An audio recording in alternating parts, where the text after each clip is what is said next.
Well, tonight, as predicted by many observers and as announced by NBC News at least a full 10 minutes before the president announced it, President Trump nominated for the United States Supreme Court a federal appeals court judge, Judge Brett Kavanaugh, who has written in detail that he believes that presidents of the United States should not be subject to criminal prosecutions and investigations. Judge Kavanaugh was a staff lawyer in the Office of Special Prosecutor Kenneth Starr, whose investigation of President Clinton led to the impeachment of President Bill Clinton in the House of Representatives and the acquittal of President Clinton in an impeachment trial in the United States Senate. In a law review article in 2009, Judge Kavanaugh suggested that it is currently possible for a sitting president to be indicted and that Congress should take action to prevent presidents from being subjected to civil lawsuits or criminal prosecutions during their time as president. Judge Kavanaugh said that after working in George W. Bush's White House, he changed his mind about the legal liabilities that a president should face. In the Minnesota Law Review, he wrote, "It would be appropriate for Congress to enact a statute providing that any personal civil suits against presidents, like certain members of the military, be deferred while the president is in office. Congress should consider doing the same, moreover, with respect to criminal investigations and prosecutions of the president. In particular, Congress might consider a law exempting a president while in office from criminal prosecution and investigation, including from questioning by criminal prosecutors or defense counsel." And here is the passage in that law review article that indicates that Judge Kavanaugh currently believes that a sitting president can be indicted and can be put on trial while president. Judge Kavanaugh wrote, quote, "The indictment and trial of a sitting president, moreover, would cripple the federal government, rendering it unable to function with credibility in either the international or domestic arenas. Such an outcome would ill serve the public interest, especially in times of financial or national security crisis." Now, Judge Kavanaugh did not write that the indictment and trial of a sitting president is prohibited by the Constitution. Judge Kavanaugh's article seems to presume, as a constitutional matter, that the president can be indicted and can be put on trial in a criminal court unless Congress specifically passes a bill that prevents that. Joining our discussion now is Cecile Richards, the former president of Planned Parenthood and the author of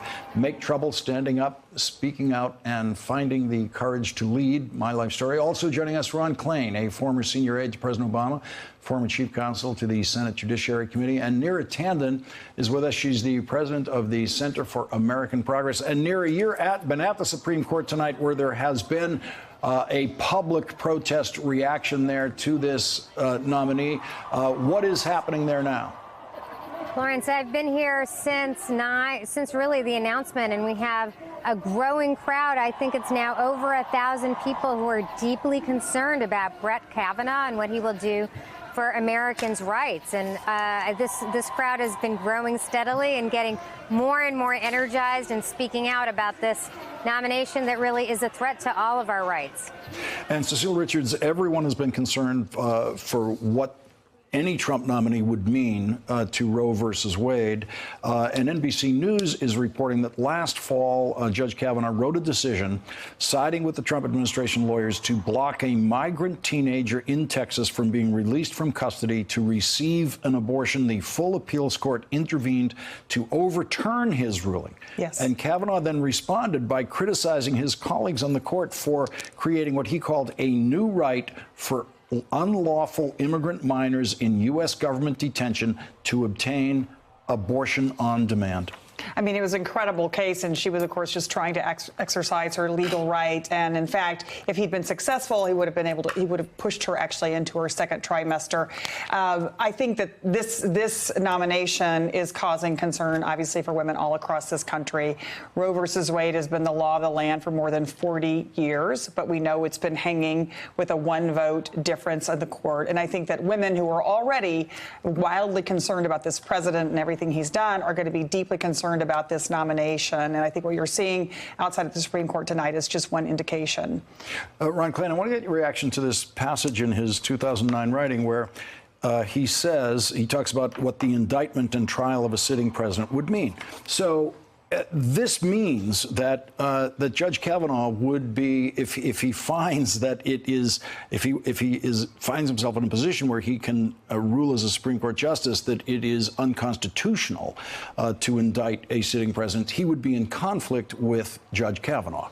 Well, he would. But I mean, clearly this article, which largely says that the president, Congress should find some way to exempt the president from any kind of even being questioned, clearly was eye candy for Donald Trump. And it said that he would be simpatico to his position, kind of passes the Rudy Giuliani test of Supreme Court justices. And yes, I agree. If he flips all the way over and says Trump, in fact, legally is protected, that would be a change in position.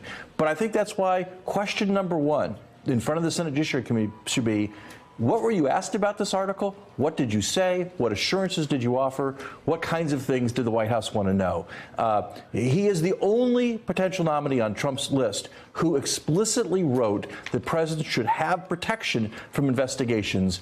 That definitely had to raise questions in the process. We need to know what he said about it. But that means he's also the only one who specifically wrote that only Congress can provide those protections. The Supreme Court cannot. Yeah. So, look, I think that clearly what this means for Donald Trump is one question. What it means for the other 300 million of us is another question. Kavanaugh would reverse Roe versus Wade. He dissented from the case that upheld the Affordable Care Act, the right of employees to get birth control under the Affordable Care Act. He would give women's rights over to their employers to decide whether or not they should get birth control. He is a very, very conservative judge. That's why he was picked. I think that's the issue that will be front and center in front of the Judiciary Committee as well. Neera Tanden, when he was confirmed, he got 4 Democratic votes. Only one of those senators is still in the Senate. That's Senator Carper. You are hearing from Democratic senators there tonight. Does it sound like there will be any Democratic support for this nominee? Look, from the Democratic senators who are here tonight, all we're hearing is about a protection of Americans' rights. And I think we should be clear about this, that this is a nominee who threatens Roe, a nominee who threatens the health care of millions of people, and a nominee who has spoken about the protections a president should have from investigation. It's unclear where he would land up on that, but he has spoken more clearly about the need for a president not to be indicted than any other nominee, and I think Americans should be suspicious. The senators here tonight are willing to stand up and fight for the issues we all care about, the progressive values we care about. But we have to remember that there are a number of Republicans who have claimed to be pro-choice nominees. Brett Kavanaugh has gone out of his way to oppose Roe, to dissent, again, to argue the dissent side in Roe. And so I think we can't have kabuki theater about this. People have to state, he has to state whether Roe should be the law of the land. And only then can we really determine, his actual views. Sue Richards, one of the senators who can stop this nomination, Republican Lisa Murkowski of Alaska, has released a written statement about this nominee. And she says, I intend to carefully consider the American Bar Association's rating on this nominee, the information obtained through personal meetings, my own review of Judge Kavanaugh's qualifications and record, and the view of Alaskans in determining whether or not to support him. Is the best strategy for opponents of the nomination to literally go to Alaska and try to stimulate Alaskan opposition? Oh, I think there will be. I mean, Senator Murkowski will be hearing from a lot of people in Alaska, a lot of women. And I think, look, I'm really glad that Senator Murkowski, Senator Collins, they didn't go to the White House tonight. They're obviously... They were invited. They were invited. It was an audience of senators, among others, and among the Republican senators who did not attend were Lisa Murkowski and Susan Collins, the only 2 pro-choice Republicans. And I think it's really important that, of course, confirming the next Supreme Court justice has implications not only for the women of Alaska, but for the women all across this country. I think the important thing, too, about Judge Kavanaugh is it's not only what his position is on Roe. I mean, he has taken an active position in believing that bosses should be able to determine whether or not their employees have birth control. We know there's a big ACA case, which is basically protecting now the rights of women not only to get family planning, planning, protecting folks with pre-existing conditions, protecting women from not having to pay more for health insurance than men. Every single access to health care and economic issues for women are on the line here in this nomination. And I certainly hope Senator Murkowski, Senator Collins, and others force him to say what is his position on Roe versus Wade and on women's equal access to health care. Ron Klain, no one's been through the confirmation process more than you have on the Senate Judiciary Committee as counsel in the Clinton administration, in the Obama administration. You have coached nominees through the process successfully. Strategically, what can be done for the Democrats to stop this nomination?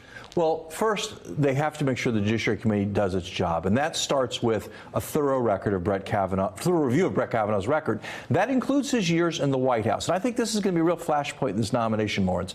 When Brett Kavanaugh was nominated for the appellate court and approved, the Judiciary Committee did not look at the literally hundreds of memos he wrote as a senior aide to President Bush. And I think it's very important for the committee, for this life appointment, to make these important decisions Cecile and Nir has been talking about, for them to see the full record here. What kind of memos did you write to President Bush? What positions might he have taken on legal issues in those memos? What do the folks who made this pick know that we don't know? That's the point. The Federal Society put him on this list, picked him. They know what's in those records. They know what he did as a Bush aide. We don't. The public and the Judiciary Committee should have the same right to that information.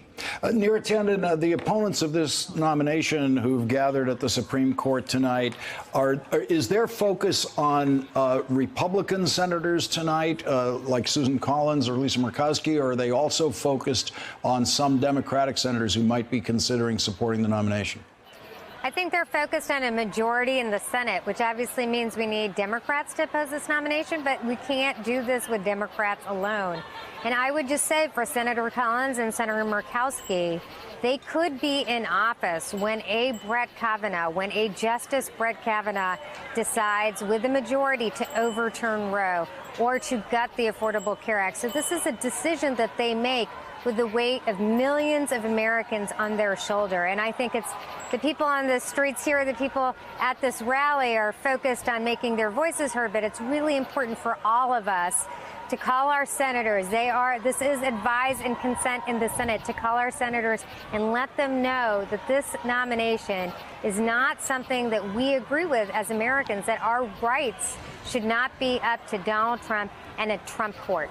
Cecile Richards, if Judge Kavanaugh is confirmed and if he votes with a majority to overturn Roe versus Wade, it would be overturned by 5 men without a single woman's vote. Absolutely. And look, there are more than a dozen cases that are just one decision away from going to the Supreme Court. So this is a very real possibility. This isn't, we're not playing around. And I think one of the things to look at is not only who we're seeing in opposition to this nomination, but I noticed before I came on tonight, Lawrence, that every major national anti-choice organization is popping the champagne tonight, saying this is a huge victory, finally to get a anti-choice majority on the Supreme Court. So I think it is going to be incredibly important in these hearings to push this judge about where he stands on a case that was decided 45 years ago, Roe versus Wade. Ron, where do you expect most of the emphasis to be in the confirmation hearing? There's obviously 2 big areas. One is Roe versus Wade. The other is the possible avenues of challenge of the President of the United States, both through special prosecutors' ability to subpoena a president, the ability possibly to indict and try a president. I think that's right, Lawrence. I think those are 2 big ones. I'd add 2 more. One is the Affordable Care Act and its survival at the Supreme Court and what Judge Kavanaugh said about that. And the final is Judge Kavanaugh's very conservative views on economic regulation and environmental regulation. You're going to have Senator Warren on soon. She helped create the Consumer Financial Protection Bureau.